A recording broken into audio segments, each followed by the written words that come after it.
Over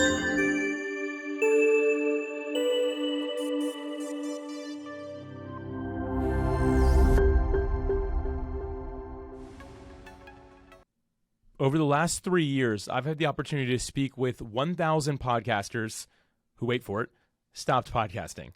I learned a lot from those 1,000 people. In addition, I've had the opportunity to talk to hundreds, I don't even know the number, of podcast guests who've decided to stop podcast guesting. And guess what? They decided not to continue for the same reason. I'm not really seeing any results. It's not really going anywhere. It's too stressful. It's too time consuming. There were so many things.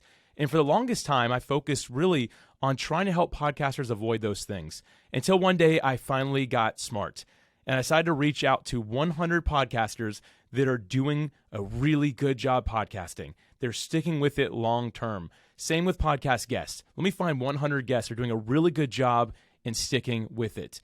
So you might say 1,000 versus 100. Yeah, that's because there's over a 90% failure rate in podcasting. Really, we're seeing that on either side of the mic now. People that stay in podcasting are the minority. And here's the thing. When I decided to dive into this, I decided to make a category for it. And if any of you have followed me on social media for any time, you've seen me post about this. But I call it the actively established podcast category. This is a group of people that have decided I'm in this for the long haul. And what I decided to do is dive into why and what makes them decide to do that. And that's what I want to share with you today. My name is Alex Sanfilippo, if I don't know you, and I'm really excited to dive into 3 key factors that all successful podcast guests and podcast hosts attribute to their success. Here's the thing. I'm not going to get into all 10 things because there's 10, but I'm going to share with you 3 today. But I do want to give you something. And when I share this, be ready. Get ready to write something down. A lot of funnel building experts, sales experts, their blood is about to boil because I am just going to give you my flagship product. So if you ever watch this, listen to this, or read this, there will always be a link involved in here. And if you go to podpros.com/224, podpros.com/224, it'll give you completely free access to my $800+ course titled The Actively Established Podcast Formula. And again, I want everyone to have this because I'm not going to dive into all 10 points. I'm going to dive into 3 of them that I think are really important for us right now. But I do encourage you, go get access to that. It's specifically for podcast hosts, but if you dive into it, you'll also find a link for something for podcast guests as well. So be either side of the mic, so I have something for everybody, and I hope that adds a lot of value to you today. My goal, my vision, my purpose, as many of you know, is to serve indie podcasters and their guests. I want to help have independent voices heard in the world, and this is my way of doing that. So I hope you enjoy that course. Again, that's podpros.com/224. Now, today, I'm really excited to dive into 3 of these points because I believe it's going to add a ton of value to everybody today. And I'm going to go in reverse order, right? So I'm actually going to start with number 10, then talk about the number 2 reason, number 1 reason. And this is what I learned from interviewing and talking to 100 actively established podcast hosts and podcast guests. So these are people that are doing really well. So here we go. I'm going to dive into it, starting with number 10. Number 10 is to enlist accountability and actively staying involved in community with other podcasters or podcast guests that are in the same niche. Here's the thing. You all have heard me talk about community before. And as a matter of fact, I believe some people who listen to these or watch these bet on how many times I'm going to say community. So I don't know how you're doing so far, but hopefully well. Community is so important what we do in anything we do. And as a matter of fact, that's where accountability comes from. When you find the right community, you're able to enlist certain people to be that accountability. And what this simply means for on either side of the mic is you're finding people to collaborate with. You're finding people to do joint ventures with. You're finding other people that have been on shows that you want to be on as well, right? So they can make the introduction. You can have recommendations going out around things, right? Thriving with other people in podcasting, sharing that vision of where you're going. I'm telling you, if you're not involved in this, you're missing a huge opportunity. And you might be like, Alex, it doesn't really sound like something that's important. Don't I need to be focused on monetization? I'm telling you, the best monetization opportunities will come from the community that you're part of. Dive into it. Go all in. And the importance of accountability, I'll tell you what, in my own life, like let's put podcasting aside for a moment. In my own life, I owe where I am today, first and foremost, because of my faith in Jesus. I'm not trying to push anybody, but that's the foundation of my life. Past that is the people that hold me accountable. And here's the thing. I'll explain how I do it. I take it a step further than most people in podcasting is one of 13 areas that people hold me accountable in. And I'm making sure that I'm actually reaching my goals. So a goal in podcasting is, hey, I'm going to release 52 episodes over the next 12 months. right? One a week is what that comes out to be. I'm committed to that. I always take accountability really seriously, so I actually pay people that hold me accountable if I do something wrong, because I found that putting that money on the line actually helps me reach my goals when I really don't feel like it, but I'm like, you know what? But I don't want to give my buddy Andy money. I just don't want to do that, right? Like, I want to hold on to that. And I think that many of us, not telling you put money on all your accountability, right? Maybe that doesn't work for you. That helps me get really motivated. But find what it takes to really get yourself motivated to commit to the goal as a podcast guest or podcast host. So again, either side of the mic. If you're saying I'm going to release 52 episodes, that's a great goal. Go public with that beyond your direct accountability in the community that you're part of, saying, hey, everybody, I'm committed to 52 more episodes of this show, and then I give myself permission to stop if I don't like it, if it's not working and all that, right? On the flip side, you might be the guest that says, I want to be on 2 podcasts every single month. Hold me to that. I'm going to share those episodes with all of you so you can make sure that I'm actually getting it done.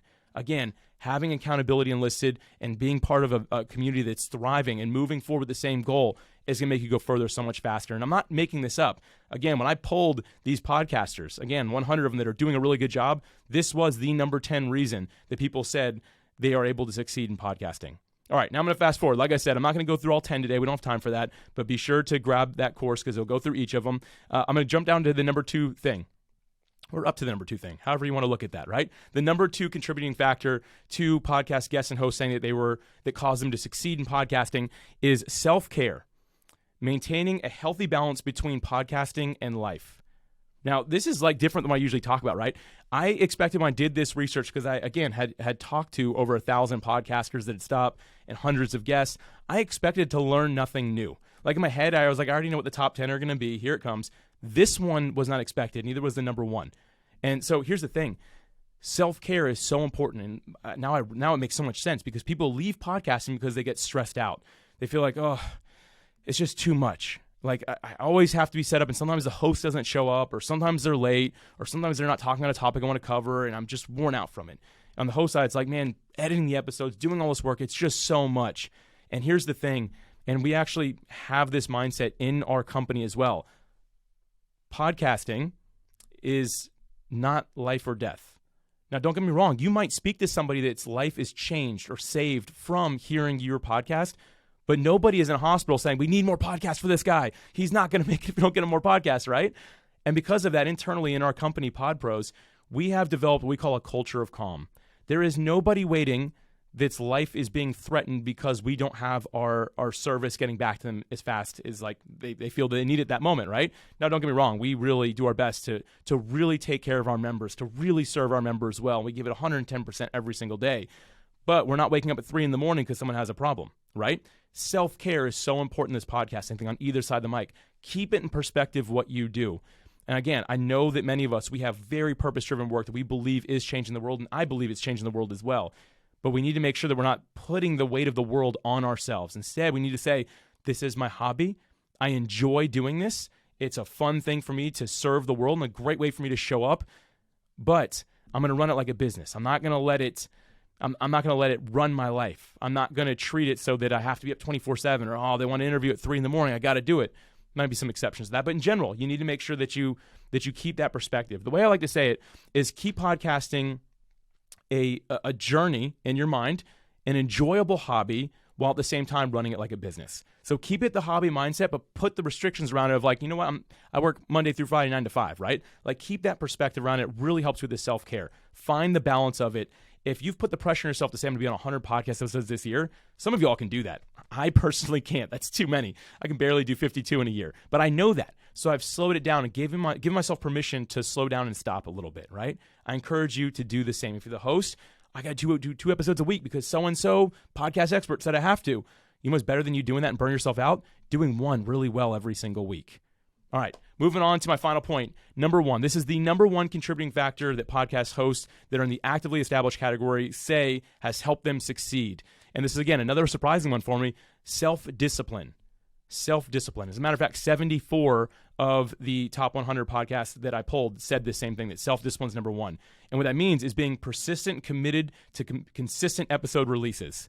So being committed, persistent, being focused on making sure I am consistently releasing content. And this goes on either side of the mic because you might be like, well, I'm a guest, I don't release episodes. No, but you're a guest on podcasts. So making sure that you're consistently doing it so episodes are consistently being released, right? It's like a funnel. It works a little different for you, but you want to make sure that you're doing that now and building in the consistency, going back to the self-care. What can you handle, right? So it is so important that all of us as podcasters commit to what we're going to do. And the way I like to say this, and the reason I found this so important, what I really learned from when I was talking to these hosts, is that it's not just being persistent, committed to the episode releases, but also letting that be your primary goal versus having an outcome-based goal. So what I mean is, instead of saying, I need to hit 5,000 downloads by the end of this year, or this isn't worth it anymore, instead of committing to that, saying, I'm going to consistently release one episode a week for the next year. That is the goal that you want to be keeping in your mind. As a matter of fact, the way I like to say it is be married to the process, not the result. Be married to the process, not the result. And again, what that means is 52 this year, not 5,000 downloads by the end of it, right? So relieve yourself of the pressure that you're putting on yourself of saying like, oh my gosh, I need these outcomes or it's not going to work. Stop with the outcome goals. Be focused on the consistency, because if there's one thing that all these actively established podcasters have found and the guests is that consistency is what wins. You've probably seen the maps and like the little like charts people write on like whiteboards and stuff like that. If you start something, it's always like real low level, right? Like it's not like succeeding or anything like that yet, but consistency, you put that line right above it and you draw that straight line eventually. So the consistency going across the line, imagine that in your mind. And then the actual result, you'll see it climb. And eventually your consistency is superseded by the result that you're getting from it. But it's always those two things together. It's not hit it right, hit the lottery, I'm lucky, I'm there, I'm doing great. No, it's the consistency that determines the success that we have long term. So again, have the self-discipline to be committed to the consistency of your episode releases, and that's going to help you be a phenomenal podcaster or podcast guest. So again, these are 3 top contributing factors. Again, I polled a lot of people to discover this. I learned a lot from it, and I hope it really added a lot of value to you today. To dive into the other points, like I said, go to podpros.com/224 and be sure to get into that course completely for free. But at the end of the day, I always like to leave with like a word of encouragement or wisdom, if you want to call it that, right? Do for one what you wish you could do for all. Be consistent for the one person that you know you can serve, the person whose life you know you're going to change with what you do. If you keep up with it, eventually it'll find their door, right? Know that you're serving that person. Know that you're making a difference, and let that be worth it. And for all of us, I believe we're created beings, and because of that, we're created to create. Continue to create. Use your craft. Hone in on it. Make sure that you're in community. Make sure you have accountability. Make sure you're focused on your self-care, and be self-disciplined along the way. And I promise you, at some point, you're going to find that the results supersede what you've done and just being consistent. So stay faithful, follow the process, and just know you're going to change somebody's life. I really appreciate you listening and watching. It always means so much to me. Take care.